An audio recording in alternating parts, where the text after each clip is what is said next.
Podcast.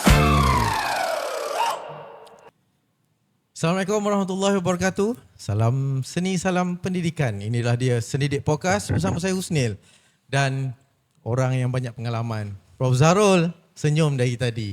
Baik Prof, apa khabar Prof? Khabar baik Husnil. Kita lama tak bersiaran. Ya. Dalam siri kedua ni Ya, kita sebab kita agak tersekat-sekat. kru kita dah banyak tugas yang tak Ya. dijangka-jangka. Ada ke sana, ada ke situ. Nampak Alisha dah senyum-senyum lah. Sebab dia yang paling susah kena tangkap sekarang. Ya. Tahu-tahu kat mana. Sejak dia bergraduat ni susah ya. Kita kena bayar lebih sikit kot. Tapi Dr. Nazimin Alhamdulillah lah. Sekarang kita dah tambat lah dia. Dah. Dia dah selesai dia Seorang punya lagi pengajian PhD. Syakir. Kita boleh tambat dia dah. Bakal Dr. Syakir. Sekarang lah kita boleh tambat. Nanti dia nanti. pergi lanjutkan pelajaran pula. Okey, Hilang. tak apa. Okey. Banyak benda berlaku Prof. Pertama mungkin set kita hari ni ya. Lain macam sikit Mungkin ni. pendengar kita Mungkin kita nak kongsikan kepada pendengar kita. Kita masih di Tanjung Malim Prof. masih di Tanjung Bukan Malim. di luar Tanjung Malim. Dan di UPSI. Dan istimewanya di UPSI. Tapi secara spesifiknya kita di Scholar Suite Ya, sekolah suite. UPSI. Ini satu fasiliti yang terdapat di Universiti Pendidikan Sultan Idris Okey. dan ada sebab kenapa kita buat di Scholar Suite. Ya, Hari ini kita ada tetamu yang ada kaitannya dengan Ya, Scholar tapi Suite. sabar dulu. Tapi saya tanyalah Prof. Sebagai orang Tanjung Malim, Prof pernah menginap di sini ke? Menginap di sini tidak, tapi bermesyuarat. Oh ya, selalulah. Kadang saya duduk Tanjung Malim, kadang kalau saya duduk di sini, Ya. apa kata orang rumah pula. Ya. Tak, saya awal-awal dulu kita nak rasa kan, kita sebagai UPSI kita proud lah ada kan Yes. macam ni.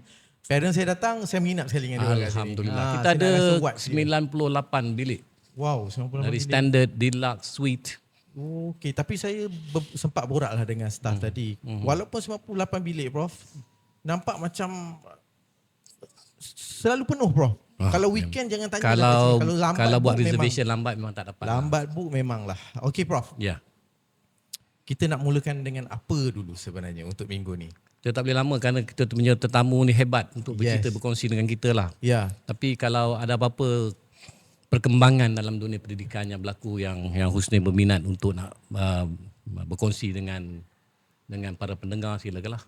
Perkembangan yang besar mungkin tidaklah sebab kalau nak besar kita boleh rujuk blueprint yang bagulah kan. Ya. Kita nak di dalam ruang Seni Dik Podcast ni kita nak bicara benda yang lebih ringan, tapi santai. bendanya manfaatnya besar. Ya. Jadi kita nak ucap takziah kepada keluarga yang baru-baru ni Prof, ada seorang guru kemalangan di dalam pagar sekolah di mana telah melibatkan kehilangan nyawa. Ya. Itu satu berita yang sangat Sangat menyedihkan. Ya, tapi itulah Prof. Kalau kita nak sorot salah siapa tak? Ini bukannya salah siapa. Tidak. This is not the platform untuk Ya, bersiapa. bukan. Hanya harus menjadi iktibar. Tiba kepada kita. Supaya perkara begini tidak berulang lagi. Ya, betul. Ramailah netizen biasalah. Pakar bidang otomotif lah cerita. Mungkin salah kereta cikgu tu lah, pakar bidang sivil lah, mungkin lokasi surau tidak bersesuaian. No, kita tak bincang di sini.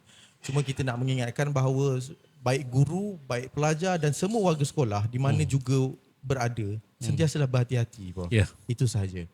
Jadi Prof, Ya. tetamu hari ni sangat istimewa sebab bidangnya saya dah study sikit. Jadi macam banyak sangat ni, tak tahu angle mana saya nak sentuh ni. Sebab tu saya rasa kita hari ni seperti biasa kita santai, go by the flow. Yes. Tetapi satu yang sangat istimewa. Ya, betul. Kali ini kita ada ahli Dewan, Dewan Negara, Negara. Senator Datuk Dr. Azhar Ahmad. Ahmad. Selamat datang Datuk. Selamat datang. Kita datang rumah dia ni sebenarnya. Tak apalah. Tak apalah. Selamat ke Seni Dik Podcast. Pengurusi UPSI Holdings Yes. dan juga ahli lembaga pengarah UPSI. Masih Selamat datang, Datuk Datuk. bersama kami Datuk. Inilah tim kami yang kecil ni. Ya, pertamanya saya ucapkan terima kasih banyak-banyak kepada Prof Zairul dan sahabat kita sebelah kanan ni kerana sudi menjemput saya untuk bersama dalam podcast Sendidik. Sendidik ni. Jadi saya pun lama menunggu juga podcast Sendidik ni. Special Kan, macam kita ni. untuk kita bercakap, yalah bertukar-tukar pendapat kan. Kerana bertukar pendapat itu manfaatnya kepada ramai. Yes. Kan, kerana ada selisih pendapat tu juga memberi manfaat kepada yang lain sebenarnya. Bukan selisih pendapat tu ujung-ujung yang tidak baik. Ya. Kadang-kadang selisih pendapat itu kata agama memberi kebaikan kepada yang lain. Ya. Jadi terima kasih banyak-banyaklah Prof Ya. daripada Fakulti Muzik Ya. yang menjemput saya untuk bercakap pada hari ini. Saya sangat gembira dan saya menunggu-nunggu kegembiraan ini. Wah, nampak ni. Mungkin hari ini kita mulakan Ya. dengan, memanglah orang di luar sana tahu yang bahagia Datuk sebagai ahli politik. Okey. Tapi hari ini kalau boleh kita pergi pada latar belakang pendidikan. Kita nak mulakan situ dulu. Sangat menarik. Ya, betul. Saya ada dapat kesempatan Ya. makan malam dan berbincang dengan meraihkan seorang profesor dari Indonesia, Universitas Nasional Indonesia. Ya. Bila Datuk datang untuk bersama kami, sejam terpukau semua mendengar cerita Datuk tentang Indonesia. Sehingga Bapak Profesor ini menjemput Datuk kalau boleh ini kuliah umum kerana banyak sejarah tentang Indonesia yang Datuk tahu. Selepas itu baru kita tahu bahawa kajian beliau melibatkan kajian lapangan juga di Indonesia. Kita tanya kepada Datuk, tapi bukan itu dulu Datuk. Kalau itu saya sejam. Ya, betul. Kita pergi pada latar belakang Datuk. Ya, betul. Dari bagaimana dari sekolah menengah sehingga melanjutkan pelajaran sehingga Ke peringkat peringkat PhD dalam bidang sains politik, betul-betul ya? Ya. Silakan Datuk. Ya, terima kasih Prof. Yang pertama, saya ni lahir daripada sebuah keluarga yang kalau nak kata fakir tidak. Tapi saya lahir daripada keluarga yang orang susah. Ya. Ibu saya, seingat saya, kalau Prof lihat, hari ini tak ada lagi. Rumah saya itu hanyalah rumah yang tak ada bilik. Kami ada 6 adik-beradik yang tidur satu kelambu, yang beratapkan plastik hijau dan tidak ada bilik air dan sebagainya. Hidup yang kalau nak dibandingkan, saya hidup terlalu daif. Ibu seorang penjual kuih di sekolah kebangsaan Kampung Panco. Ayah seorang kadang-kadang jual kerang, kadang-kadang bawa kereta periuk sapu untuk hidup kami. Jadi saya lahir tahun 62, tahun 69 sekolah kebangsaan Panco. Hidup sangat daif dan sangat susah. Jadi perkembangan hidup di kala itu memang susah dan akhirnya saya pelajar yang gagal. Saya bukan pelajar yang cemerlang.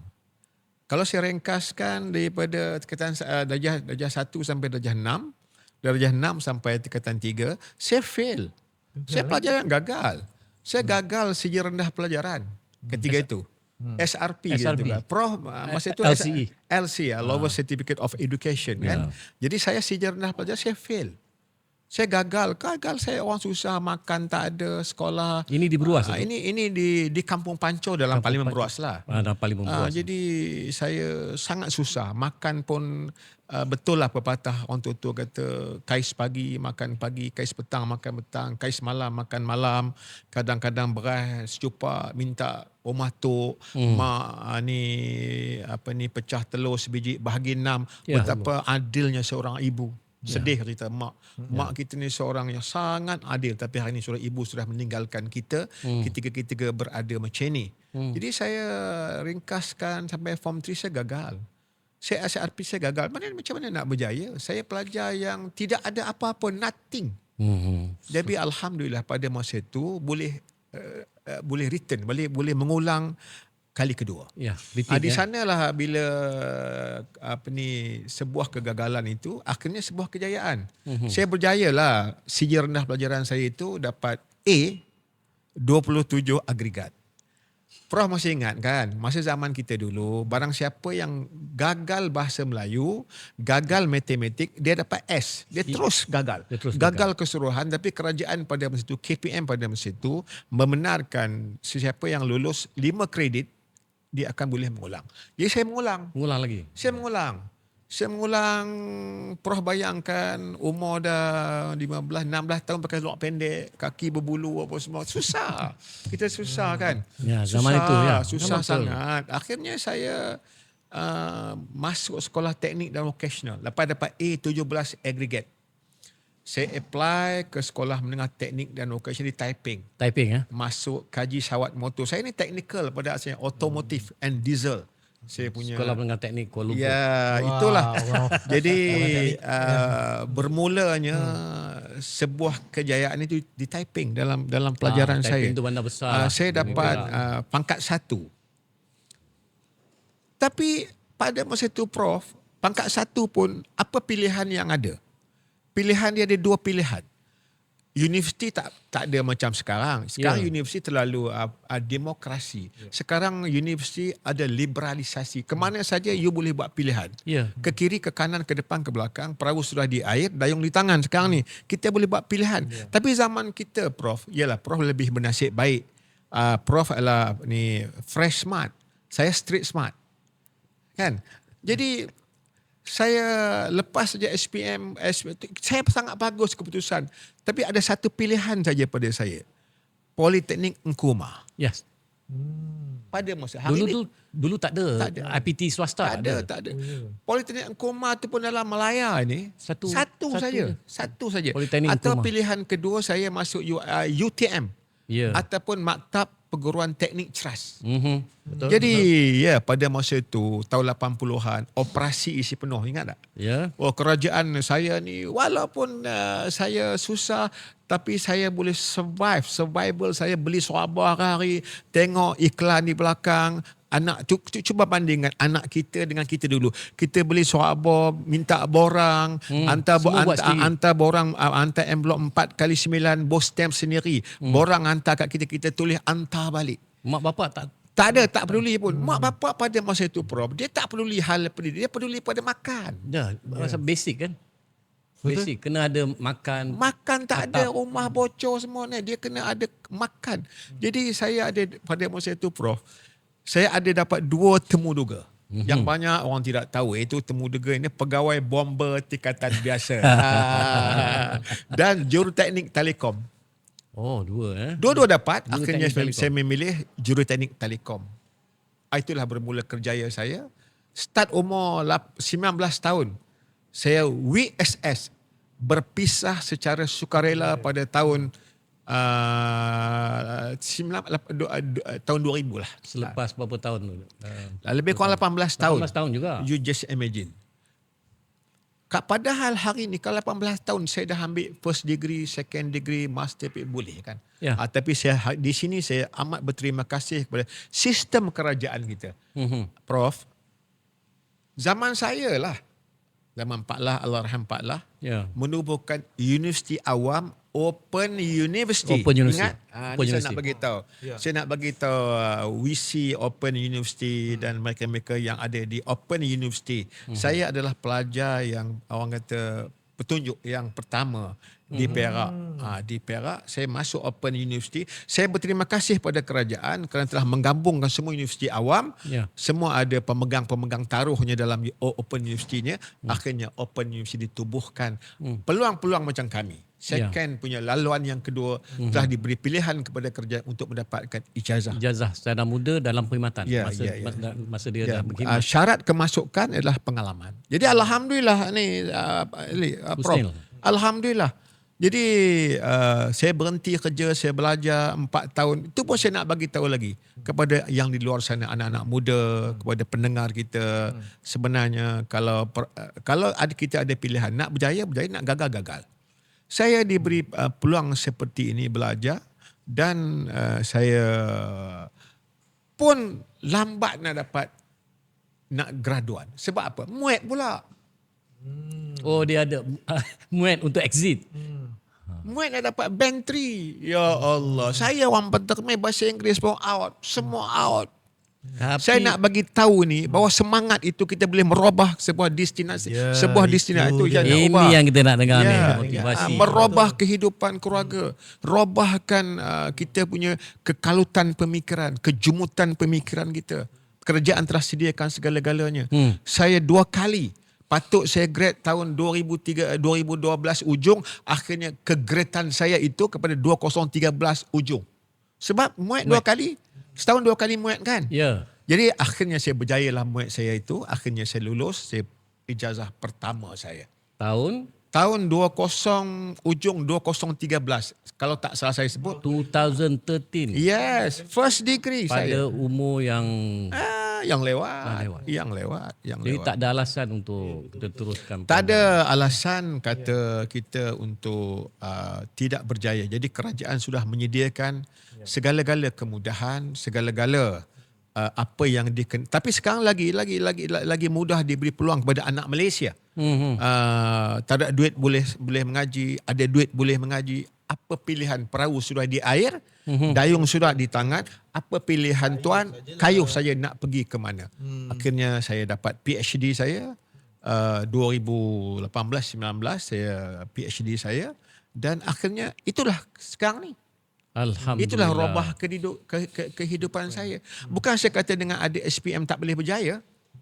Boleh berjaya, tapi berjaya secara SPM lah. Ya. Mungkin dia menjaga hebat dan sebagainya. Tetapi kata hukama, ilmu itu sajalah membeza seorang individu. Membezakan dia antara ilmu dan tidak ada ilmu adalah ilmunya. Ya. Jadi saya memilih ilmu. Dengan ilmu ni saya robah kehidupan, saya robah kehidupan keluarga, saya dapat berbakti kepada ibu bapa dah pergi awal, saya boleh berbakti kepada ibu saya. Kalau just profesor, bayang, kalau saya tidak ada ijazah, saya tidak ada master, saya tidak PhD, mana mungkin saya boleh bertugas di pejabat yang amat menteri besar. Oh yes. Ya. Di sana memerlukan SPA. Di sana memerlukan integriti. Yeah. Di sana memerlukan pemerhatian. Di sana penghormatan. Kalau saya tidak ada benda-benda ini, kalau saya tidak ada kertas ini, siapa nak hormat saya? Saya teringat kata seorang pemimpin tempatan, iaitu Allahyarham Datuk Haji Hamdi Abu Bakar. Dia kata, Azhar, ketika saya ada SPM, saya akan juruteknik Telekom. Dia sebut kat saya, Azhar, kalau hang nak mencebur dalam pekerjaan kemasyarakatan, menjadi pemimpin, hang mesti ada kertas. Paper lah. You mesti ada kertas. Ada di sanalah semangat saya untuk belajar dan sebagainya. Tetapi ya Prof, kalaulah anak-anak yang mendengar bual bicara kita ini, kalau tidak mengambil kesempatan dalam keadaan negara yang menyediakan segala-galanya, rugi besar. Ya. Rugi besar. Rugi besar. Dan saya boleh menjadi sebahagian aspirasi anak-anak muda, bagaimana keluarga yang gagal pelajaran, SRP tak pas, suasana yang tak menyokong saya, kais pagi makan pagi, mak orang susah, adik-beradik ramai, makan telur sebiji pecah 6, beras minta kat tok, naik jalan kaki, mengajar Quran kayu bersikap malah. Pendek kata fail. Ya. Pendek kata saya hari ni saya barangkali jadi buruh kasar dan sebagainya. Tetapi yang boleh meminda kehidupan kita ini, yang boleh mentransformasi sebuah penghidupan ini adalah ilmu. Ilmu, pendidikan. Ya, betul. Pendidikan. Sangat-sangatlah kena Prof dengan Dengan- apa objektif sendidik podcast ni. Inspirasi dan aspirasi macam ni lah yang kita perlukan. Tu kita belum cerita lagi Prof. Ini segmen yang pertama. Tapi kita nak mengupas macam saya Ya. katakan tadi. Dari segi tokoh politik, Ya, tokoh betul. masyarakat, kita dah tahu dah. Ya. Senator Datuk Dr. Azhar. Kita nanti mungkin ke segmen seterusnya, segmen kedua, kita nak bertanya tentang kajian beliau. Sama ada mastersnya di Selatan Tai. Ya. Hal-hal yang berkaitan dengan Selatan Tai. Nanti kita tanyalah. Ya. Dan satu lagi ialah PhD, S3-nya. Kalau orang Indonesia bilang, S3. Ya. Mungkin itu di segmen 2. Baik, kita tutup dulu segmen pertama. Kita akan teruskan dengan soalan yang Prof dah bagi tu. Kita nak dengar selepas ini di segmen kedua. Jadi jangan ke mana-mana. Jumpa selepas ini.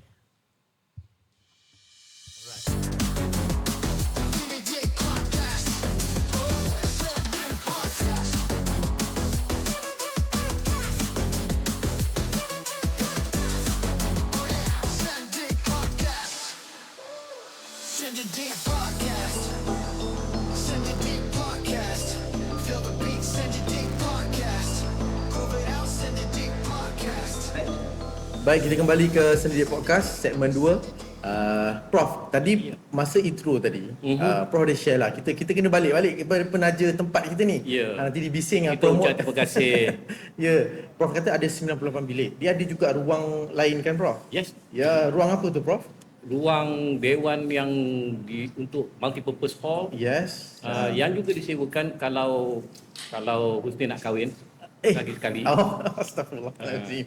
Jangan buat saya tengok Salah satu episod ni, fasiliti Prof. ada. Kita ada kafe kita. Banyak ni. Banyak Ruang-ruang untuk mesyuarat dan sebagainya. betul. Dan di sebelah ni ada swimming pool. Yes. Dan dia rapat dengan Boleh. Semuanya di bawah Upsi Holdings. yes. Okay. Diuruskan oleh Upsi Holdings. Jadi Prof, tadi Prof tutup dengan soalan yang agak akademik lah bagi saya. Tapi sebelum tu, Nah, ya. Pertama tadi banyak yang kita boleh pelajari. Betul, Prof. Motivasi bagi mereka bukan alasan lagi Ya, untuk betul. tak melanjutkan pelajaran dengan apa yang disediakan seperti yang Datuk Ya, nyatakan tadi. Peluang tu terbuka luas, bukan macam dulu. Zaman dulu peluang begitu terhad. Kalau nak pergi terpaksa pergi ke luar negara kerana tak semua ditawarkan bidang ditawarkan di universiti tempatan. Ya. Lalu terhad, ada beberapa universiti saja, dan politeknik bukan macam sekarang. Ya. Berkata ceruk negeri ada politeknik, Betul, hanya ada satu saja. Ya. So rebutlah peluang ni. Betul. Tapi saya agak tersentuh, Prof, bila Datuk cakap sebiji telur bagi 6. Ya. Sebab betapa dahsyatnya pengorbanan ibu dan bapa membesarkan anak sehingga berjaya sampai level ni. Mungkin kita nak tanya Datuk lah. Ada momen-momen yang mungkin Datuk rasa masih melekat kuat dalam ingatan Datuk bersama mak ayah semasa masa susah tu. Pasti akan menjadi sampai momen-momen sehingga akhir hayat saya akan ingat. Dia Prof, setakat pakaian tak ada, kereta tak ada, basikal tak ada, tu biasa. Okey lagi, Kita boleh boleh tahan jalan kaki pergi sekolah, tapi momen-momen tak makan ni bukan satu benda yang senang. Beza hari ni kan. Kalau dulu tidak ada bantuan pun daripada ketua kampung. Ya pada masa tu semua orang macam kita. Susah. You just imagine kan, pada satu ketika hanya ada nasi, itu pun beras tu. Saya ingat lagi, rumah tok saya tu sebelah jalan, rumah saya tu sebelah jalan. Jadi daripada tepi jalan kita keluar, tok minta beras 2 kepoi. Aduh. Tok minta beras 2 kepoi, tok bagi 2 kepoi tu mak masak tak nak. Maka itulah katakan seorang ibu kan, dia tak makan, dia tengok anak-anak dia panggil Azhar, Kia, Mak Zaki, semua-semua adik-adik duduk. Dia ambil nasi bagi makan. Yang momen yang saya tak boleh ingat, telur tadi lah. Telur sebenarnya sebiji tapi dia kacau bagi apa? Kembang. Bagi kembang kan. Masak, dia belah 6. Jadi adalah saya teringat kat adik saya kan. Iyalah kita orang susah. Mak Zaki aku tengok di atas, mak saya curi telur dia. Ciluk telur dia kan. Jadi sedih lah dia kan. Jadi saya darjah 1 sampai darjah 6 ni susah. Susah ya amat. Susah makan, bro. Sedih. Kehidupan Aku selepas sedih. merdeka. Mak saya bawa apa ni, beg raga masa kecil kan, pergi rumah cikgu. Cikgu sekolah dulu, kita sekolah kebangsaan Pancor dulu ada quarters cikgu tu. Yang duk cikgu dulu dialah masyarakat. Iyalah, dialah pemimpin. pemimpin. Dia segala-galanya. Jadi mak saya ni mundar-mandir, siang subuh dah bangun, lepas tu buat kuih, hantar ke sekolah jual kuih, lepas tu balik rumah, pergi sekolah basuh kain. Prof dapat RM2. Itulah membela kami sampai besar. Kan, jadi saya sangat sedih bila segala pengorbanan ibu ni tak terbalas sebenarnya. Jasa dia sangat tak terbalas. Budi bahasa dia sangat tinggi. Jadi kalau terbalas pun sementara hayat dia ada tu, pada ibu ada sikit lah yang saya dapat balas. Tapi pada ayah telah dipanggil pulang awal oleh Allah Subhanahu Wa Taala pada tahun 1993 dan tak sempat melihat sebuah kejayaan anaknya. Kalau bagi saya dalam keluarga saya merasakan kerjaya saya adalah tinggi sikit daripada adik-adik yang lain. Jadi mak dapat lihat sekejap, tapi ayah tak dapat melihat bagaimana pengorbanan seorang ayah itu pagi, siang, malam bekerja semata-mata untuk memberi makan kepada keluarganya, dan itulah pengorbanannya. Akhirnya saya mohon kepada Allah SWT berkatilah roh ayah saya di dunia yang lain daripada dunia yang nyata.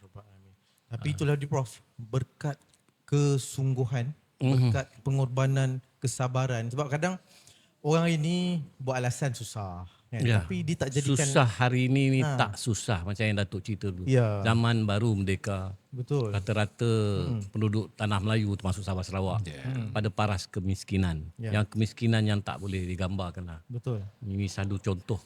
Jadi ini satu contoh yang baik sebenarnya sebab kadang ialah orang-orang muda ni jadikan susah sebagai alasan.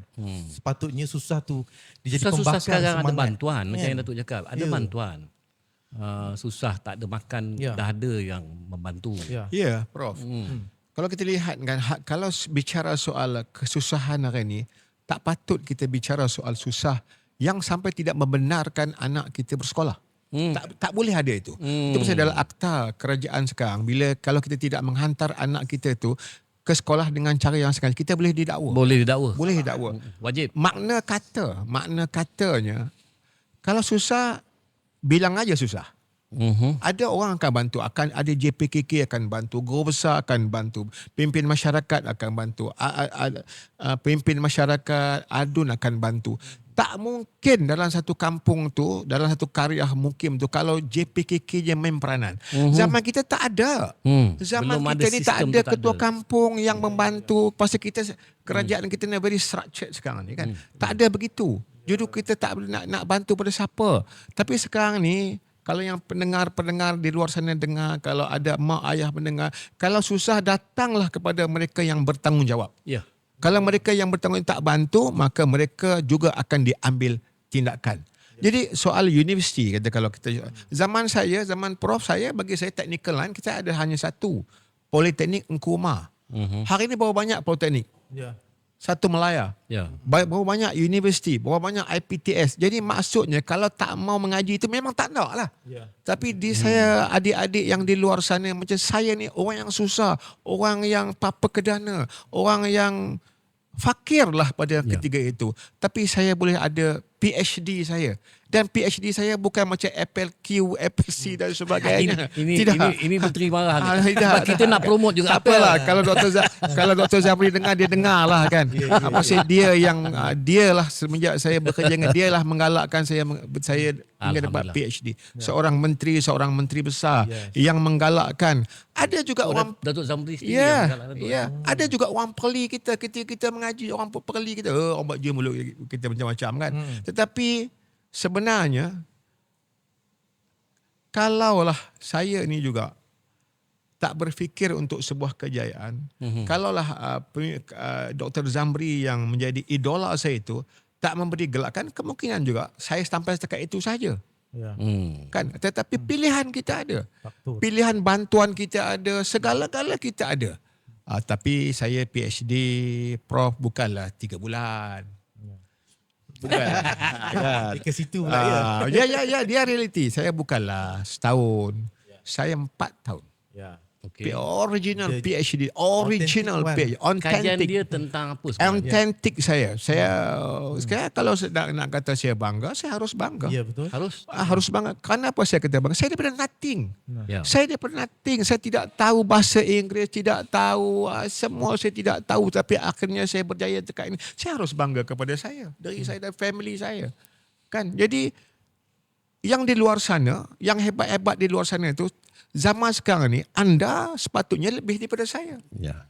Anda patut lebih daripada saya. Semua saudara saya depan saya sepatutnya tidak ada sebab kalau kita kata aku tak ada PhD. Sekarang banyak pilihan kan, Apple C, Apple Q dan macam-macam. Ada yang setahun, ada setahun setengah. Dia macam-macam boleh pilih. Tetapi saya authentic, saya 4 tahun setengah baru habis. Viva saya 1 jam setengah. Pembentangan paper saya yang banyak kalangan orang tidak tahu, yang hanya menghina, memperli dan sebagainya. Saya pembentangan paper saya GIN 14 pasca pilihan raya ke-14. Saya bentangkan paper saya ini bukan di local university. Saya berterima kasih kepada Datuk Profesor Zaid Ahmad daripada UKM. Saya berterima kasih yang teramat-amat kepada Datuk Profesor Jayu Manak Jawam, UPM. Saya berterima kasih yang sangat tak terhingga kepada guru saya, Datuk Profesor Agus yang telah membawa saya kepada 5 universiti terhebat di dunia. Yang banyak orang tidak tahu. Kerana ni saya nak beritahu kenapa yang saya ada dia moral of story dia saya akan cerita. Saya pergi ke Australian National University. Australian National University. Ya. Dr. Zamri pun heran. Dia kata, Azhar, you nak pergi bentang ni. Pertama, bahasa Inggeris saya kiau. Nak bentang Lah. Saya tak tahulah Allah Ta'ala bagi satu apa dia. Prof. Maka benarlah kata agama. Keyakinan itu mengatasi ilmu. Keyakinan itu mengatasi ilmu. Confident itu penting. Confident dulu. Saya bentang 15 minit, 10 minit di di hadapan saya ada student dan ada profesor termasuklah profesor pakar Indonesia. Profesor kalau lupa nama dia dah. Tua umur dia. Saya bentang dengan culang-calingnya bahasa Inggeris saya. Aduh, saya bawa anak isteri saya duduk luar, dia pun tergelak tengok saya cakap orang putih. Tapi I'm very serious. Saya tak peduli itu kata nista, perli, Malaysia tak boleh. Kerana orang yang perli, orang yang kata nista, dia tidak akan maju. Malah saya terus bergerak ke hadapan, orang yang bercakap tinggal di belakang. Jadi saya terus move. Kita terus bergerak. Yang belakang cakap, dia tak sampai ke mana pun. Jadi bila habis saya punya presentation saya tu, maka pakar prof tu, Mak Saleh jemput saya. Oh, very good. You are very good, sir. Saya kata, I'm very sorry, I cannot speak English well. Kata dia, no problem. No problem. Dia kata komunikasi apa makna? What is the meaning of communication? Dia kata, communication bermaksud, saya faham cakap profesor, profesor cakap, faham cakap saya, makna komunikasi dah terjadi. Sudah berlaku. Yes. Betapa rasa, wow, aku pada masa itu wakil kedutaan pun dia dengar saya cakap. Saya malu, tapi saya hilang malu saya. Apabila seorang pakar Asia ni bercakap. Tapi banyak orang tidak tahu. Peristiwa-peristiwa, momen-momen ni pun saya tak pernah cerita kepada orang beruas. Saya tak pernah cerita kepada Syakir dengar tu Syakir. Orang berguah. Saya tak pernah cerita semua momen ni. Kadang-kadang orang beruas ni, bukanlah orang yang tak suka kita, dia sentiasa memerli kita. Jadi saya tak peduli itu semua. Kalau kita dengar perli-perli orang, kita takkan berjaya. Itu satu lagi. Kesampingkan. Kalau dalam bahasa Indonesia, persetankan itu semua. You terus move ke hadapan. Kerana bila you bergerak ke hadapan, you tinggal orang di belakang. Baik, Itu dia. Bagi yang mereka, it's not about the language. Ini tentang komunikasi. 5 universiti prof saya pergi. Monash, Latrobe, Tasmania, Canterbury. Saya sendiri tak pernah merasa untuk nak. Hari ini saya bagi tahu, saya ada testimoni, saya ada penghargaan di semua universiti. Saya tak pernah tunjuk ke orang. Saya tak pernah tunjuk kepada siapa. Yang hanya tahu anak isteri saya, profesor-profesor, yang guru-guru saya, yang mengajar saya. Hari ini baru saya dedahkan. Ketika umur saya pun sudah tersangat senior lah. Senior. Jadi hari ini saya, kawan-kawan saya, penyokong-penyokong tak pernah tahu. Kerana untuk apa saya nak bagi tahu kepada orang-orang lain? Kerana orang yang suka kita, dia akan menyokong kita. Pembenci-pembenci kita, kerana kita cerita universiti, dia kata, ini semua temberang. Dia kata, padahal kita berhadapan dengan semua suasana itu. Tetapi saya tidak menawarkan diri saya menjadi pensyarah universiti. Saya tidak menawarkan ilmu saya itu kepada agenda pembangunan negara Malaysia. Tapi sekarang masuk ke universiti. Sekarang ni saya masuk ke universiti. Jadi Prof dan saudara, semua universiti dunia setelah merasai nikmat bicara dalam bahasa Inggeris. Di Tasmania, di Canterbury, di Latrobe dan semuanya, semua okey. Jadi maksudnya pengiktirafan saya itu kepada persembahan itu sangat baik. Cumanya kadang-kadang student kita, dia rakyat kita kadang-kadang dia bukan dia pun menghina, tidak. Tapi bahasa Inggeris kita tu menjadi hilai tawa mereka. Itu jadi susah kita ni kalau kita tak perlu jadi perfect dalam berbicara dalam bahasa Inggeris untuk sampaikan sesuatu. Tapi kita punya mentality selama macam ni. Betul. Nak kena, kadang-kadang kita lebih orang putih daripada orang putih. Macam tadi, profesor accept because dia boleh faham this is about communication. So, itu satu yang boleh kita belajar. Jadi, Neil dia punya bahasa Inggeris bagus. Tak apalah yang lain ni. Jangan risau. Sama juga ni. Jangan risau tentang bahasa Inggeris ni. Orang kata saya pun kira macam ambil manfaat juga apa yang Dr. cakap. Sebenarnya kadang-kadang benda yang Terlampau kita terlampau fikir. fikir. Padahal kita dah ada belajar bahasa Inggeris dari kecil lagi. Orang Jepun lah tu. Orang Jepun, orang Korea. Ya. Kan? Dia Present lagi. dekat conference Dekat international conference semua pun dia kan, bentang. kita dengar Faham tak faham? ni level kalau kita lah kalau bahasa jahatnya ni level sekolah menengah ni kan. Tapi bukan itu yang kita nak. Kita nak apa konten yang disampaikan tu. Tapi kita nak Datuk share ni tentang konten ni. Yes. Walaupun pembantu dia dah warning saya jangan lama nanti sampai habis Datuk ada appointment banyak lagi. Tapi kita teruskan. Bukan senang nak kejar Ya, ni. betul-betul. Bidang dalam master dan PhD Prof cakap tadi. Master saya ialah pengajian Selatan Thai Impact kepada Malaysia. Ya. Itu tajuk saya dan buku tu boleh dapat di Tun Sri Lanang.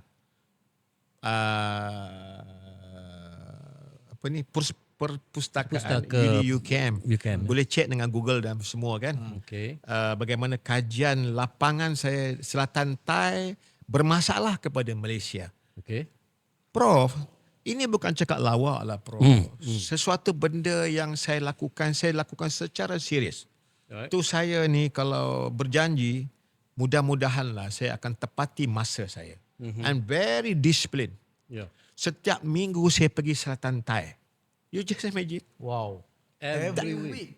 Saya tak pernah cerita kat orang. Saya tak pernah cerita. Pasal saya cerita pada orang ni, itu pasal kata agama. Kadang-kadang keluarga kita pun tak boleh cerita kat orang. Kita tutup-tutupkan. Tak baik. Dia akan jadi fitnah.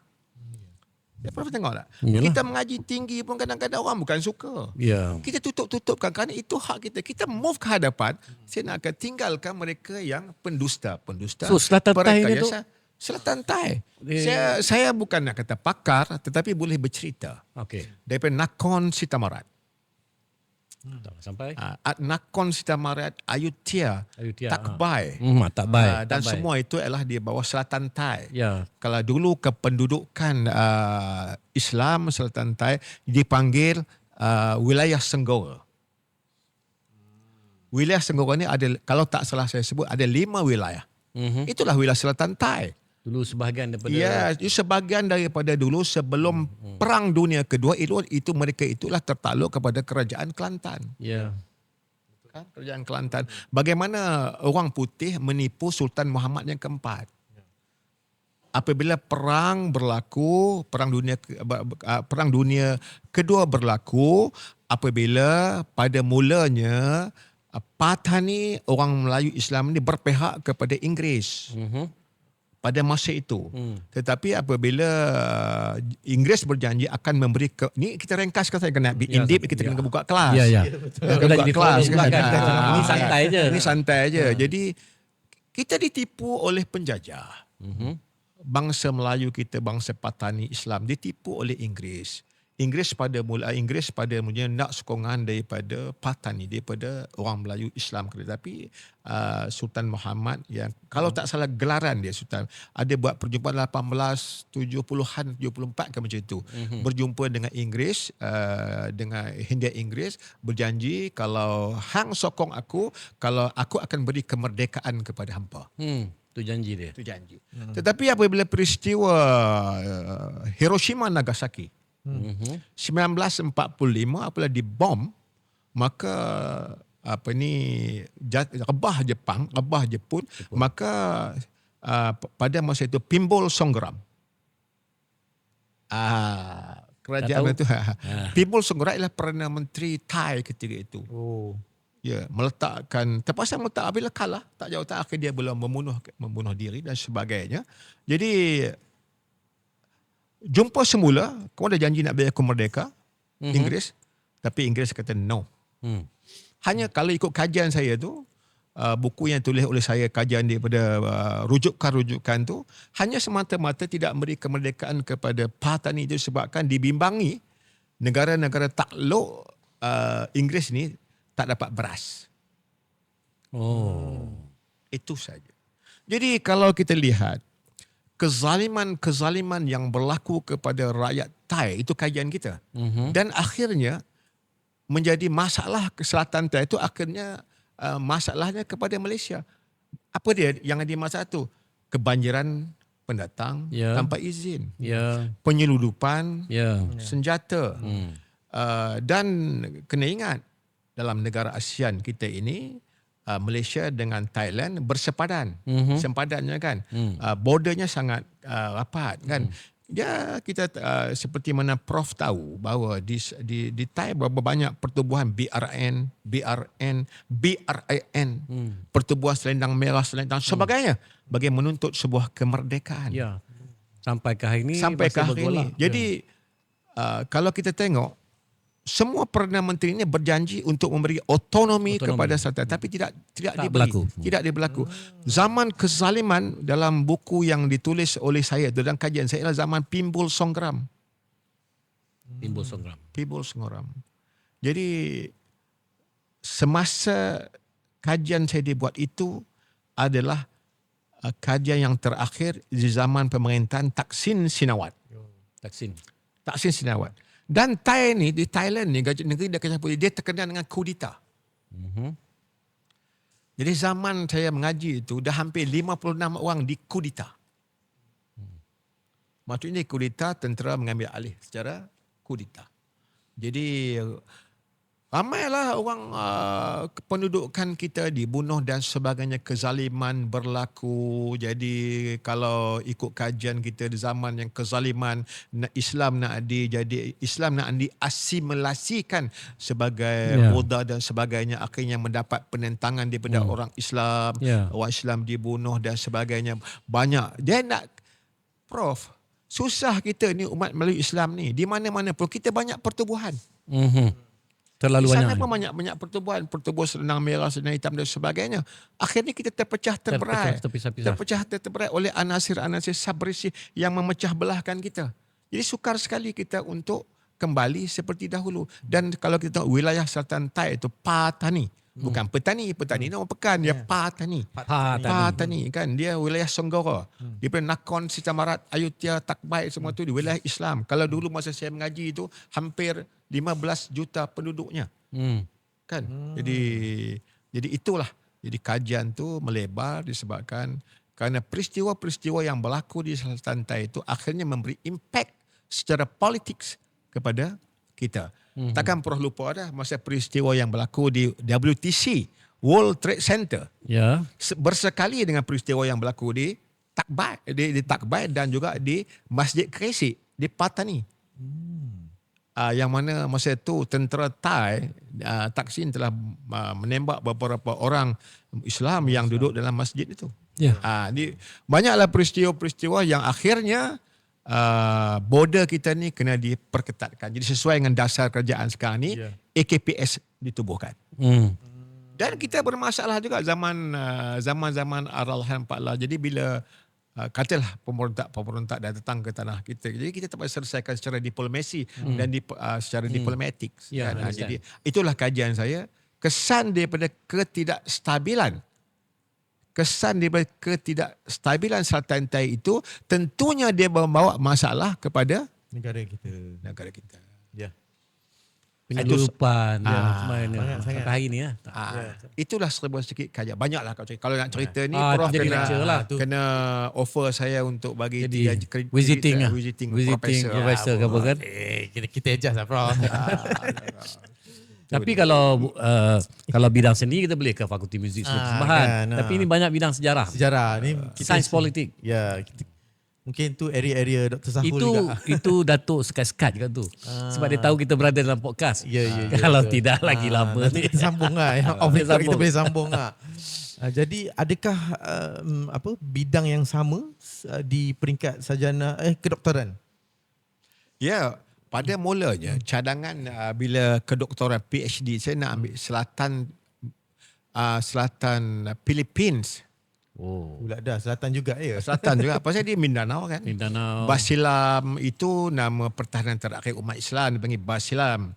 Mindanao apa semua ni, tapi atas nasihat supervisor, atas nasihat kita jangan buatlah dia kesan risiko banyak. Kalau kita nak pergi sana untuk buat kajian lapangan pun risiko terlalu tinggi. Nanti diculik. Kalau kata profesor daripada Indonesia itu disebut kita ni dalam kehidupan kita ni, kita ada 2 R. R yang pertama. R yang pertama rezeki. Rezeki. Yang kedua risiko. Risiko. Jadi dalam kehidupan kita ni kita ada 2 R. Pertama rezeki, yang kedua pasti ada risiko. Tapi ejaan ni lebih kurang tu RISK, risk kan. Tapi dalam bahasa Arab risk tu rezeki juga. Risiko. Risiko. So saya buat akhirnya saya buat kajian di Indonesia, Gerakan Mahasiswa 1966 1998. Lama. Hegemoni Soeharto, counter hegemoni Soeharto. Itu tajuk saya. Soeharto tahu Sam. Pemimpin lah. Ya, pemimpin. Itu kajian saya dan saya sangat sonok, happy, deep dan saya boleh menyampaikan rujukan-rujukan ni, syarahan-syarahan ni tanpa, ya saya ada rujuk kata di depan tapi saya terlalu happy lah bila saya buat pengajian Indonesia ni. Itu I'm very membawa happy. Datuk pergi ke berapa Ya, provinsi tempat di Indonesia? saya bersyukur pertama saya tidak akan boleh melupakan orang yang memberi saya makan. Saya tidak akan boleh lupakan orang yang berjasa kepada saya. Saya tak boleh lupakan orang yang membantu saya. Apatah lagi saya nak menggigit kepada orang yang pernah membantu saya. Saya bukan jenis manusia itu. Ya. Saya merakamkan jutaan terima kasih kepada Yang Berhormat Menteri KPT kita. Yang Berhormat Zamri. Dialah orang yang membentuk saya. Dialah orang yang membantu saya secara mental dan fizikal sehinggalah saya memperolehi Hebat. segolong PhD ni. Kalau tanpa Dr. Zamri, barangkali saya tetap berjaya. Kemungkinan jalan-jalan tu berbeza. Tanjung Malim boleh pergi KL, highway boleh. Ya. Tapi kebarangkalian juga saya boleh pergi ikut Sabak Bernam. Ya. Sampai juga Kuala Lumpur. Jadi mungkin jalannya begitu. Kebarangkalian kesusahan. Tapi apabila bersama dengan Mak Muhammad, dialah banyak membantu keuangan dan sebagainya. Daripada Maroke ke Sabang. Wow. Daripada Maroke ke Sabang setiap bulan. Paling lewat. Ataupun setiap minggu, tak mungkin. 2 minggu sekali saya terbang ke negara Indonesia untuk kajian lapangan saya. Yang secara jelas, secara kaedah kuantitatif, kaedah kualitatif, saya berjumpa, berbincang, mendengar. Berjumpa, mendengar, memerhati, mengkaji, menulis. Survey saya bukan kata cikai punya lah. Not cikai lah. Saya boleh memberi satu kepuasan kepada diri saya sendiri. Saya mengkaji gerakan mahasiswa sampailah Pak Harto akhirnya dilengsirkan melalui gerakan reformasi daripada kebangkitan mahasiswa bermula daripada Universiti Makassar sampai Universiti Medan sampai Universiti Trisakti sampai universiti di seluruh negara Indonesia. Apabila peristiwa berlaku di Universiti di Trisakti itu apabila terbunuhnya 3 mahasiswa yang dikatakan yang ditembak oleh elitis pada masa itu. Ya. Dia bersama ada tentera atau polisi kita tidak tahu. Tapi itulah punca lengseran yang paling besar kepada gerakan mahasiswa reformasi zaman Pak Harto. Tapi kena ingat Prof, 32 tahun Pak Harto memerintah Indonesia, bagaimana smart dia. Pak Harto ni dipanggil the Smiling General. Smiling The General. Smiling General yang tidak bicara banyak tapi apabila membuat keputusan yang tepat pada waktu dan masanya. Dia sebagai ahli politik yang sangat hebat. 32 tahun bagaimana Pak Harto menghegemoniskan seluruh sistem negara itu menjadi satu kekuatan nusa dan bangsa. Ya. Yang tidak ada pada yang lain. Dia dah lama memerintah. Akhirnya macam mana gerakan mahasiswa Indonesia itu daripada kenapa peristiwa terjadi. Yang pertama, kalau mengikut secara akademiknya, secara pelajarannya ialah apabila krisis monetary, 1996 krisis keuangan kan? Krisis keuangan dunia. Nah, 1990. Apabila Pak Harto menandatangani perjanjian dengan Bank Dunia, IMF, Ya. Pak Harto Allahyarham Pak Harto menandatangani, sebelah dia John Camdensis. Itu menjadi cabaran kepada rakyat Indonesia. Marah kita. Itulah di sanalah bermulanya gerakan mahasiswa. Dan ditambah pada masa itu perpecahan elitis dalam politik.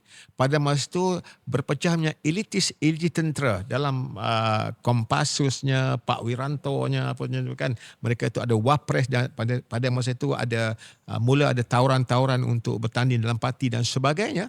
Dan datang dengan sederapnya ialah 9 barang sembako. Jadi saya tahu apa sembako. Apa tu? Prof tahu apa sembako? Saya tahu. Kan. Barang sembako kan ni keperluan-keperluan dia 7-9 harga sembako menadak dengan harga yang paras yang tinggi ialah barang-barang keperluan asas. Apa itu tuan-tuan dan puan? Beras, minyak, gula, kopi, maksudnya barang asas. Naik 100 baht, itu rakyat marah. Itulah. Jadi Prof, yang negara kita ini inflasi dan sebagainya harus ditangani dengan menasabah. Jangan biarkan harga-harga barang ni naik 100% kerana di sanalah muncung rakyat akan berdarah. Jadi kebijaksanaan yang amat PMX kita ini, bagaimana subsidi itu dapat dikekalkan, mengekangkan inflasi, jangan biarkan 9 sembako ini naik mendadak, jadi rakyat pasti akan berada di jalanan. Ingat, apabila perut lapar, apapun bisa jadi. Kerana lapar itu membawa kepada kekufuran. Jadi jangan biar rakyat kita lapar. Bagaimana kerajaan berhempas pulaslah untuk menstabilkan harga barang ini. Kalau krisis sekarang ialah krisis minyak, subsidi itu pandai-pandailah PMX dan kerajaan kita menguruskan. Tapi saya nampak kerajaan Malaysia ini masih lagi kita stable. Jadi masih kerajaan. Dia kepimpinan kita mendengar rintihan rakyat. Tanya kepada kita Yang tak Muhammad PMX. sampailah beratur. dah tak ada minyak contoh di Filipina. Punca terjadinya itu ialah disebabkan kajian saya itu ialah bila 9 harga asas melambung sampai 100%, pelajar tidak boleh ke sekolah. Pengkayuh becak tak bisa lagi bawa becak. Bas tidak boleh berjalan. Teksi tidak boleh berjalan. Penjual-penjual kecil tidak boleh berjual. Bakso tidak boleh berniaga. Rakyat lapar. Apa pilihan yang ada? Turun di jalanan. Turun jalanan. Jadi elitis tentera berpecah. Tertembak pula lagi 3 pelajar di Universiti Trisakti. Ingat lagi Universiti Trisakti. Itu membangkitkan kemarahan rakyat. Jadi akhirnya dengan penuh kebijaksanaan, semua yang tak disangka-sangka, Pak Harto mengumumkan walaupun kabinet pembaharuannya baru dibentuk, akhirnya beliau melepaskan jawatan sebagai Presiden Republik Rakyat Indonesia. Bijak Pak Harto. Panjang cerita ni. Kalau dia bergantung pada persoalan tanya. Jadi kalau saya nak bersyarah seorang ni hanya one way. Ada satu soalan. Indonesia sentiasa dikatakan sebagai the big brother to Malaysia. Tetapi kalau kita lihat kebelakangan, bukan saja kebelakangan inilah dah tempoh lebih daripada 10 tahun pun. Ada saja dipetik orang Indonesia yang seolah-olah bukan saja dalam bola sepak, Datuk. Apa saja dalam bidang seni ni, mereka cari pasal kata kita merompak dia, seolah-olah dipanggil kita maling lah. Orang Indonesia kita macam seolah-olah tak suka dengan orang Malaysia. Ya, Prof kena ingat. Kita kena ingat, kita ni serumpun.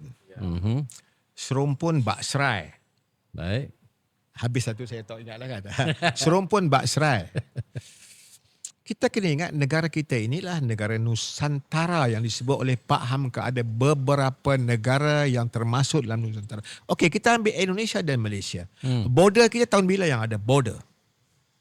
Indonesia merdeka Agustus 1945 17. Malaysia 31 Agustus 1957. Kalau sebelum tu mundar-mandir kan? Ya. Orang Sumatera datang ke Tanah Melayu, mundar-mandirnya melalui Selat Melaka, datang Pulau Pangkor, datang ke Lubuk Pusin, datang ke mana pesisir laut. Itu daripada Sumatera. Ya. Itu yang ada marganya, Mandailing, Batubara. Di Tanjung Malim pun ramai. Ramai kan. Ya. Jadi Oh, Kampar. pada masa itu tidak ada border. Bebas. Orang Indonesia yang datang ke Tanah Melayu ada 3-4 kemungkinan. Satu, kerana larian daripada Belanda yang mahu dibunuh. Yang kedua, kebarangkalian mereka-mereka ini ulama yang datang ke Tanah Melayu. Ya. Sebab perkahwinan, sebab pekerjaan, sebab untuk membuka tanah ni amat kecil. Kan di sana tanah lagi banyak. Tanah lagi banyak. Lagi banyak. Okey. Datang ke Tanah Melayu, akhirnya ada di Tanjung Malim, ada apa semua ada. Jadi ada kalau daripada Kalimantan, orang Banjar ada di Bagansarai. Ya. Orang Makassar, orang Bugis ada di Johor. Semua ni kita ini Nusantara yang terpecah-pecah daripada kelompok-kelompok, marga-marga yang tertentu. Okey, saya nak zoom in apa yang kata dalam muzik umpamanya Kuda Kepang. Ya. Kuda Kepang, apakah kita nak kata ini budaya orang Melayu Malaysia? Oh, tidak. Ni tak Itu asal kena dari ingat Indonesia. kerana mau tak mau dalam bahasa lembut atau bahasa diplomatik ataupun dalam bahasa apapun sebenarnya tidak salah kita menyebut Indonesia lah bangsa besar daripada kita. Ya, betul. Big brother. Dengan bahasa diplomatik kerana negara mereka adalah negara yang mempunyai penduduk yang kalau sekarang kalau tak salah saya 283 juta penduduk di Indonesia yang mempunyai ribuan pulau, yang mempunyai ribuan bahasa, yang mempunyai etnik yang banyak, yang dipanggil kalau Nusantara itu lingua franca kita ni dah lama digunakan. Hebat. So kalau nak kata dia agak terkecil hati dengan kita, wajib harus. Kalau saya tidak, kalau saya kerana itu kita nak bergaduh, kamu tak payahlah. Kalau Kuda Kepang dalam pengajian muzik kita ini mesti ada asas daripada mana? Ni kalau lama lagi saya mungkin tak dapat kerja ni dah. Profesor. Dah, okey, tak apa. Dah, saya bercakap secara Betul, jujur betul. daripada hati Ya, betul. saya. Saya cakap saya jujur. Ya. Saya bukan bercakap soal siapa kita, tapi saya harus mengakui bahawa kebanyakan daripada kita ini adalah asal usulnya ialah kita daripada itu keluarga kita. Ya, betul. Cumanya Kuda Kepang ke Jabus ke Keroncong ke memang berasal daripada negara Indonesia. Why not? Kita kena cakap begini, Prof. Kalau pandangan saya yang bukan yang tak pandai muzik ni. Benar, Pak. Memang Kuda Kepang ini asalnya daripada negara tetangga. Tapi kalau kita main di sini ada proses migrannya. Ya. Orang dulu-dulu, family kita yang datang ke Tanah Melayu, mereka bermersauti di Johor. Mereka mengamalkan budaya itu. Kuda Kepang akhirnya budaya itu turun sampai ke sekarang ni. Jadi benar sekarang kami mainkan itu adalah budaya datuk nenek kami dahulu. Kami main di Malaysia. Itu saja. Kita tak boleh klaim kata ini budaya tak Malaysia. Itu sebab dia terasa hati. Itu saja. Tapi kalau kita mengakui yes, budaya ini adalah budaya yang sama. Ya. Kerana kita rumpun bangsa di yang sama. Nusantara, Tetapi dalam Nusantara kata Amiruddin Baki. Amiruddin Baki kata apabila soalan ditanya di parlimen, ya benar kami ini orang Melayu Nusantara. Nusantara tu ibarat rumah bumbung 5. Rumah yang ada orang Melayu, orang Banjar, orang Bugis, Orang Jawa. semua orang ni kami ada satu rumah yang duduk di beranda, yang duduk di dapur, yang duduk di anjung, yang duduk di bawah. Kami dalam satu rumah. Tetapi kalau nak sebut bangsa lain, mereka itu bukan Nusantara, mereka datang dari kepulauan lain. Itu jawapannya academics. Berdabus umpamanya, Zoom tikam itu. Memang asalnya dibawa oleh orang Sumatera yang migrannya di sini. Ke Perak. Ke Perak. Kebanyakan mereka itu ada di Pasir Salak, di Pak Pulau Rantai, Ya, betul. bermain berdabus. Kan berdabus. Berdabus. Dulu sampai keluar darah. Ya, saya melihat dengan mata kepala saya. Ketika umur saya 12 tahun. Ada khalifahnya begini. Main dabus-dabus, pantannya hilang. Tapi apakah kita mau katakan berdabus ini asalnya daripada kita? Tak mungkin. Kita kata kami main di sini yang berketurunannya Nusantara, yang family kita dulu datang ke sini membawa budaya itu, dan budaya itu terus dikembangkan di Persekutuan Tanah Melayu. Ya, budaya sama. Jadi itulah daripada menjawab soalan Profesor tadi. Mereka mengatakan kita tidak curi, tapi kita kadang-kadang kita juga keras kata ini budaya kita. Patut itu budaya sama. Budaya yang sama. Kita yang share budaya yang sama di antara Malaysia dan Indonesia ialah budayanya sama. Ada yang main di sana, ada yang main di sini. Lebih daripada sini, kita boleh dah invite sebagai visiting professor di Fakulti Muzik dan Seni Persembahan. Tak boleh jadi makan lah bidang Tak kita boleh ni jadi semua. Okay Prof, tadi Kita ada yeah. question yang kita nak tanya tentang. Yes Prof, tadi ada Datuk dah sebut juga pasal Indonesia, Malaysia apa semua kan. Dan masuk juga tentang parlimen tadi. Kita nak ke sisi tu Prof. Tapi Saya terlupa, saya nak sambung sikit. yeah. And kita tak boleh termakan adu domba. Yes. Ya. Ingat Prof. Ya. Ingat, kita ni bangsa besar di Nusantara ini, Malaysia, Indonesia, Brunei, Darussalam, Selatan Thai, umat Islam, ada di Singapura sebahagian, ada di Filipina sebahagian. Jadi besarnya Malaysia dan Indonesia. Jadi anasir-anasir yang tidak suka love each other ni, anasir-anasir pembenci-pembenci yang sentiasa mengadu dombakan Malaysia dan Indonesia ni terus berperanan supaya kita bergaduh, berpecah dan bercerai. Apabila kita bergaduh, bercerai, berpisah, bertikam-tikam, berperang-perang, akhirnya orang lain akan tawan kita. Dan pada masa itu benarlah kata agama umat Islam kita ini seperti buih di lautan yang boleh ditiup-tiup angin hilang begitu saja. So, sebagai pemimpin, sama ada pemimpin kecil, pemimpin akademik, kita mesti satukan bangsa ini. Yes. Kita mesti ada engagement, sama ada politik, parti politik dengan parti politik, profesor dengan profesor, universiti dengan universiti. Apa lagi?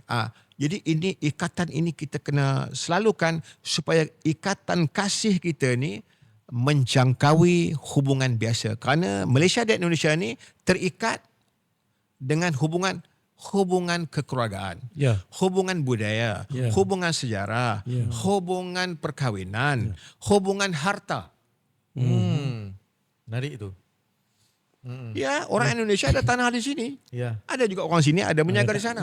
Hubungan harta. Jadi jangan biarkan anasir-anasir pembenci-pembenci kita yang nak memecahkan dua negara besar ini. Tapi alhamdulillah Pak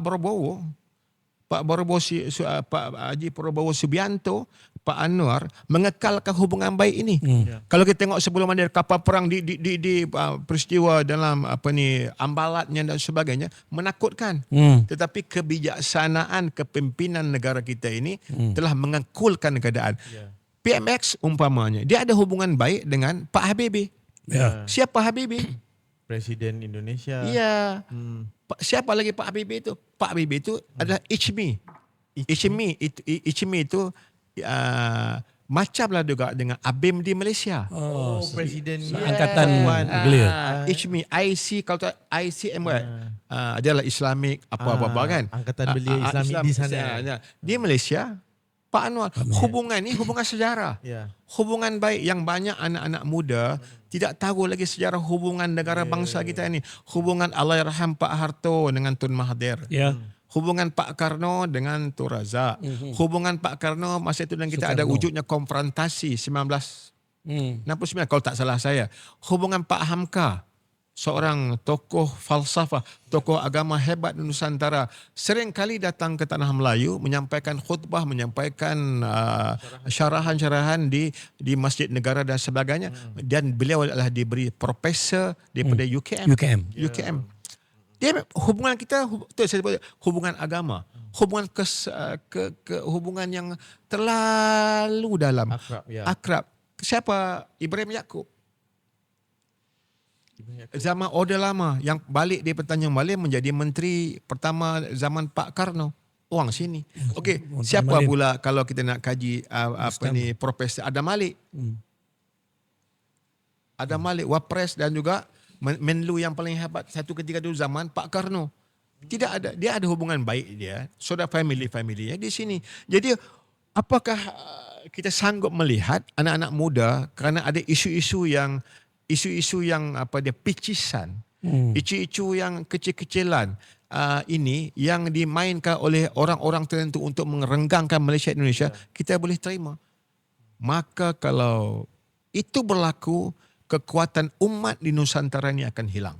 So kita lah amanah ni di kepala kita lah, kita nak menyambung semula profesor dengan profesor. Ya. Universiti dengan universiti yang saya sebut tadi, supaya ikatan ini terus kekal abadi sampai bila-bila. Walaupun ada tayangan, ada ataupun ada anasir goncangan-goncangan itu, insya-Allah Masih Datuk. hubungan itu mengakar. Masih. Kita Berehat sekejap, seketika, kita Prof. pergi ke segmen ketiga, sangat penting. Segmen ketiga saya nak tahu pasal side Datuk sebagai ahli Dewan Negara. Boleh je? Saya nak pergi Sikit kepada je, sikit je. sebagai chairman UPSI Holdings, tu, harapan dia dalam itu bidang penutup. pendidikan. Yang mana satu ni tu? Kita pergi chairman dulu. Jadi Okey. Kita buat next segment. kita edisi Mei pula. Okey, kita kembali selepas ini. Sendidik Podcast. Mantap.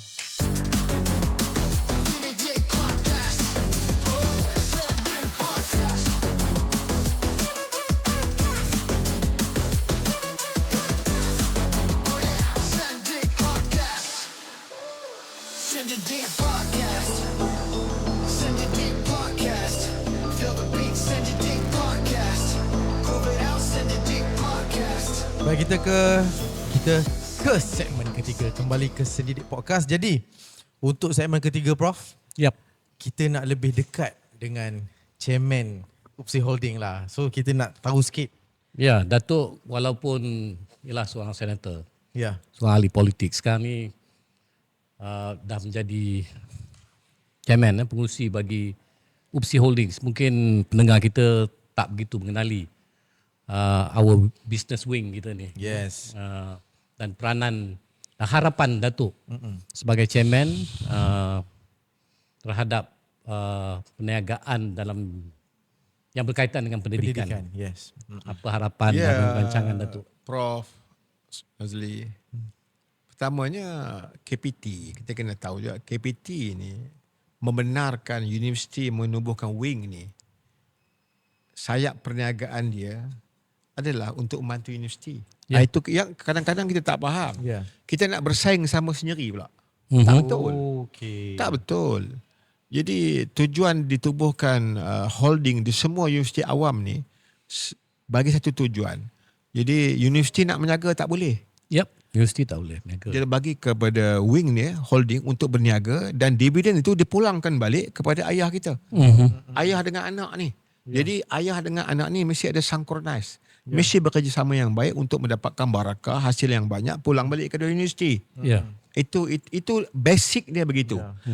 Jadi saya pertamanya tentulah saya amat berterima kasih kepada pihak universiti, anggota LPU. Saya berterima kasih kepada KPT. Saya berterima kasih kepada Yang Berhormat Datuk Dr. Zamri yang telah bersetuju melantik saya sebagai chairman di UPSI Holding. Jadi saya mengenal UPSI Holding bila saya LPU dan saya juga adalah pengurusi kepada Badan Pelaburan. Ya. Ya kan? Ahli lembaga Ahli pengarah lembaga kita yang jaga pelaburan saya pelaburan. chairmannya. Jadi mau tak mau, senang tidak senang, tahun lepas UPSI Holding bisnes sampai 32 juta. Mana Ingat 32 million, 32 juta. Jadi jangan jadi jumut lah. Kita jangan jadi jumut.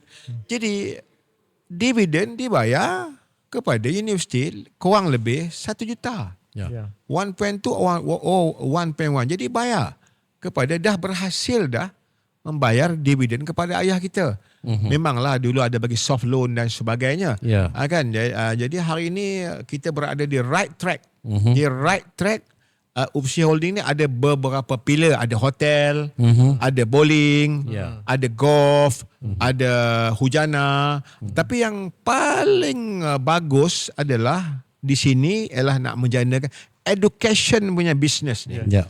Education punya business ni. Pasal market kita luas. Salah satunya profesor punya fakulti sendiri. Fakulti muzik. Hebat fakulti muzik di UPSI ni. Ya. Hebat yang amat hebat. Main muzik cantik, nyanyi sedap. Pasal profesor pun hebat. Orang ahli muzik ni kebanyakan rambut dia dikurangkan. Betul. Muzik otak berjalan. Jadi muzik kita ni kita akan kembangkan. InsyaAllah saya yakin dan percaya dengan kehebatan yang ada di sini.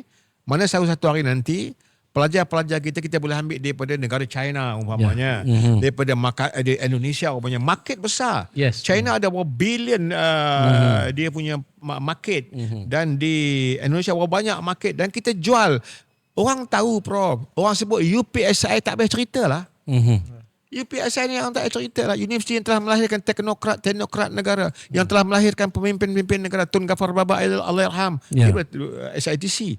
So fakulti muzik antara fakulti yang sangat-sangat luar biasa kehebatannya yang ada hari ini. So kalau kita dapat sale lagi kita punya ini, menjadikan universiti kita ni universiti yang terkenal di seantero dunia. Ya, insyaAllah. Muzik dia. InsyaAllah. Lagi apa dia? Lagi kita Bidang ada pendidikan kita. awal kanak-kanak hebat. UPSI kita paling hebat dan diiktiraf bukan dekat negara kita, di seantero dunia juga. Yang ni kita boleh jual lagi kita punya daripada pelajar-pelajar luar negara. Kita punya DPLI sangat terbaik. Jadi kalau kita holding ni memberi tumpuan fokus kepada education ini pun, dia jadi satu core yang sangat boleh menguntungkan holding. Bila holding gemuk, dia akan gemuk itu akan dipas kepada ayah kita untuk pembangunan lain-lain hal kepada universiti. Jadi inilah perniagaan kita. Jadi akhirnya jangan kita bersaing sama sendiri. Tak boleh. Kalau kita menjaga, kalau setengah orang tu agensi anak-anak kita menjaga kemah, kita pun nak buat kemah juga. Tak payahlah, kemah ni kau jagalah, kau ambil lah, kau buat ni asal kau ikut tata kelola.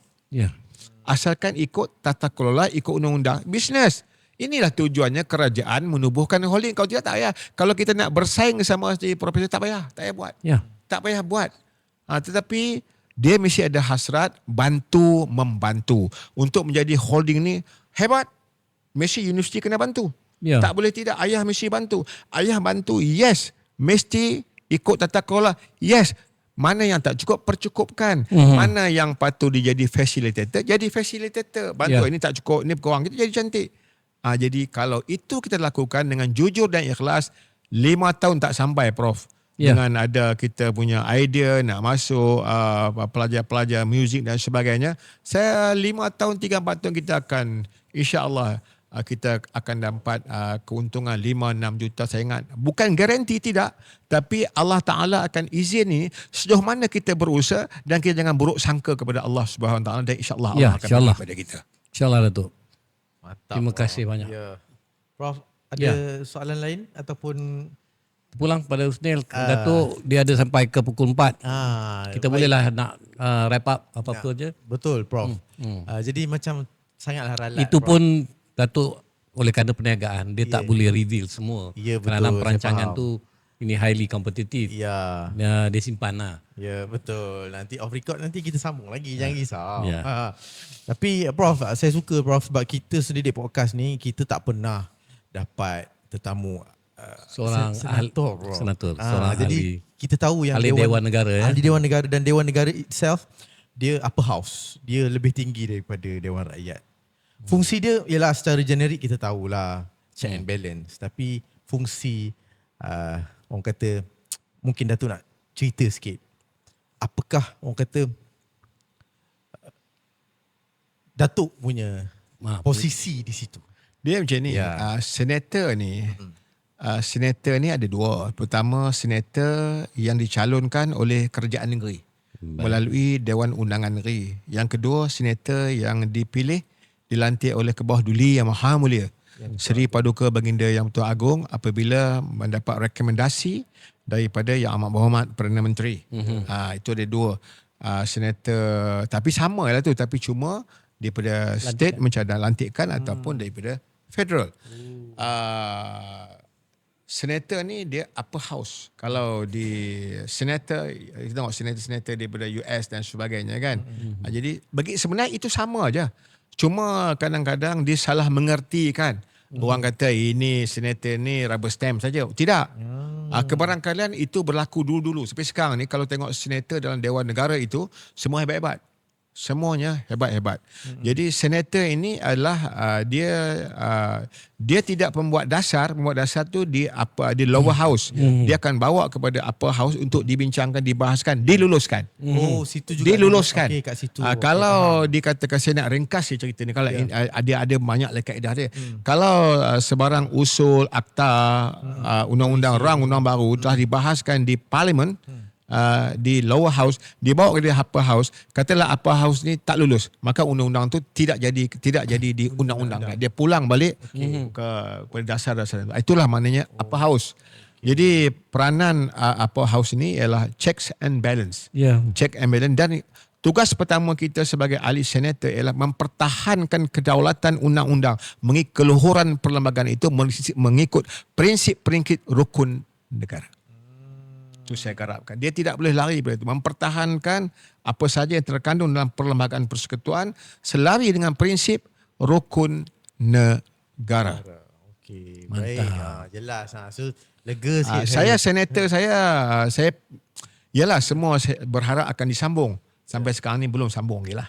Belum lagi. Tapi Datuk dilantikan Saya dilantik oleh yang di Pertuan Agong. Tapi untuk pengetahuan sidang pendengar semua, yang belum seorang pun lagi belum dilantik yang daripada federal, kecuali yang negeri-negeri itu yang ada yang terlantik, ada yang belum dilantik. Jadi mudah-mudahan kalau ada rezeki saya untuk amanah ini, kalau dapat terus memberi khidmat kepada agama, bangsa dan negara melalui Dewan Negara. Amin. InsyaAllah. Amin. Itu cantik sebagai penutup. Ya, betul. Untuk itu Prof, mungkin tu kata-kata akhir daripada tetamu kita.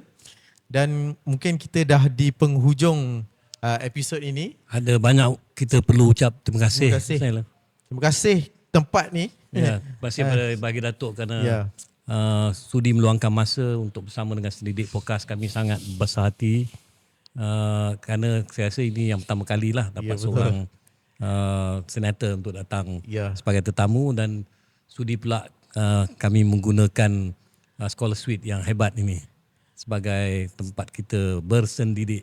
Baik. Jangan lupa like, share, follow dan share banyak-banyak kepada semua orang-orang yang dah tahu dan belum tahu, sebab konten-konten kita insya-Allah akan ada banyak lagi lepas ni. Semoga kita berjumpa lagi. Assalamualaikum warahmatullahi wabarakatuh. Bye-bye dari kami. Assalamualaikum. For you